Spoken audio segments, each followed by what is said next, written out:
تلاوت کی اللہ فرماتا ہے وَإِن كُنتُمْ فِي رَيْبٍ مِّمَّا نَزَّلْنَا عَلَىٰ عَبْدِنَا فَأْتُوا بِسُورَةٍ مِّن مِّثْلِهِ۔ سب مسلمان بیٹھے ہیں، عاشق رسول بیٹھے ہوئے ہیں، قرآن سنیں تو دل سے کہا کریں سبحان اللہ۔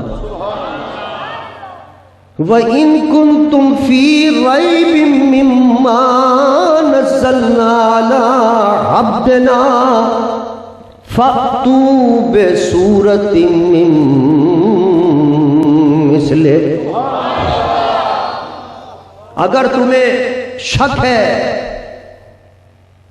جو ہم نے اپنے بندے پر نازل کیا ہے، اس کے بارے میں اگر تمہیں کوئی شک ہے کہ یہ اللہ کا کلام نہیں ہے، کسی بندے نے بنا لیا ہے، تو فَأْتُوا بِسُورَةٍ مِّن مِّثْلِهِ، تو اس قرآن کی جو صورتیں ہیں ان میں سے ایک چھوٹی سی اس جیسی ایک صورت بنا کر لیا، چھوٹی سی صورت۔ اور یہ نہیں کہ اکیلے بنا کے لاؤ، چیلنج دیکھیے وَادْعُوا شُهَدَاءَكُم مِّن دُونِ اللَّهِ إِن كُنتُمْ صَادِقِينَ۔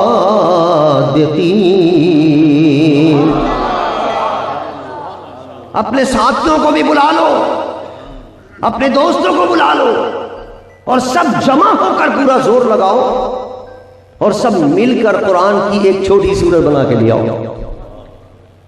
لیکن قرآن نے کہہ دیا فَإِن لَّمْ تَفْعَلُوا وَلَن تَفْعَلُوا فَاتَّقُوا النَّارَ الَّتِي وَقُودُهَا النَّاسُ وَالْحِجَارَةُ۔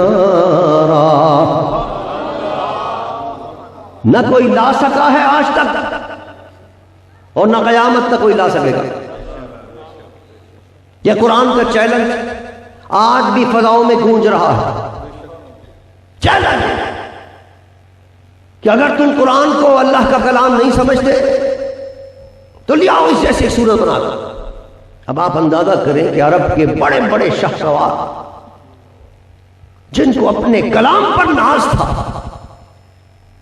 اور جو عربی نہ بولنے والے ہوتے تھے ان کو عجمی کہتے تھے، گونگا کیا کرتے تھے، اتنا ناز تھا ان کو اپنے زبان پر اور زبان دانی پر۔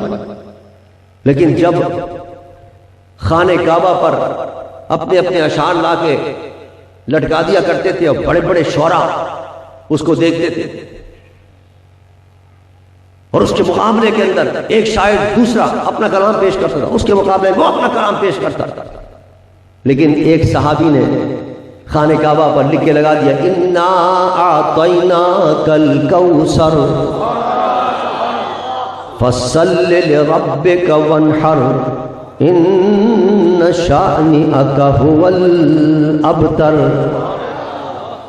بڑے بڑے شعراء، بڑے بڑے نامور ادیب اور بلیغ آئے اور دیکھتے تھے اور دیکھ کر سر جھکا کر چلے جایا کرتے تھے، کسی کی ہمت نہیں ہوئی کہ اس کے مقابلے کے اندر کلام پیش کر سکتے۔ پتہ چلا کہ اللہ نے جو کلام نازل فرمایا ہے وہ بے مثل و بے مثال ہے، اس کے کوئی نظیر نہیں، اس کی کوئی مثال نہیں۔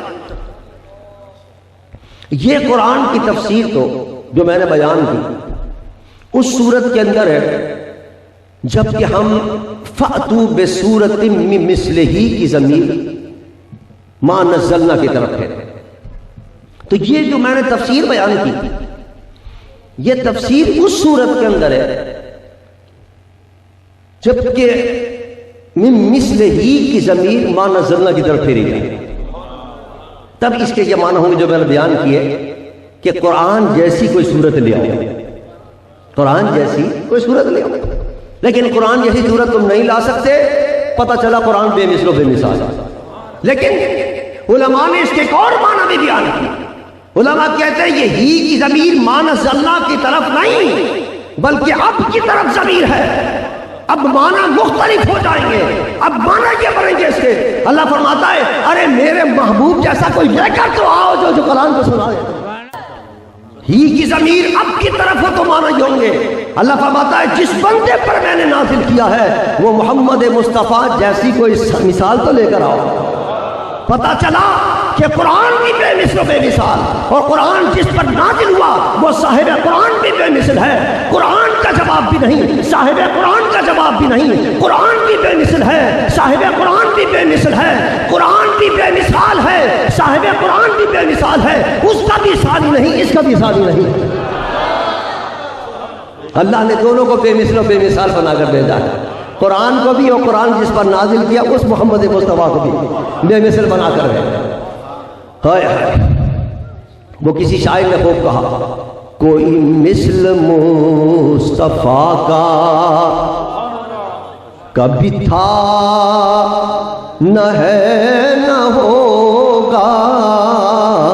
یہ نہیں کہ اب نہیں ہے، مصطفیٰ کا مثل ماضی میں بھی نہیں تھا، حال میں بھی نہیں ہے، قیامت تک مستقبل میں بھی ایسا نہیں ہوگا۔ کوئی مثل مصطفیٰ کا کبھی تھا نہ ہے نہ ہوگا، کوئی شاہکار ایسا کبھی تھا نہ ہے نہ ہوگا، کوئی مثل مصطفیٰ کا۔ جب اللہ نے خود کہہ دیا فاتو بے صورت من مثلہ، ارے میرے محبوب کا مثل لے کر تو آؤ، تو پھر کس کی ہمت ہے کہ کوئی مصطفیٰ کا مثل لے کر آئے؟ نہ قیامت تک، نہ پہلے کوئی ماضی میں آیا، نہ قیامت تک اس جیسا کوئی آ سکے۔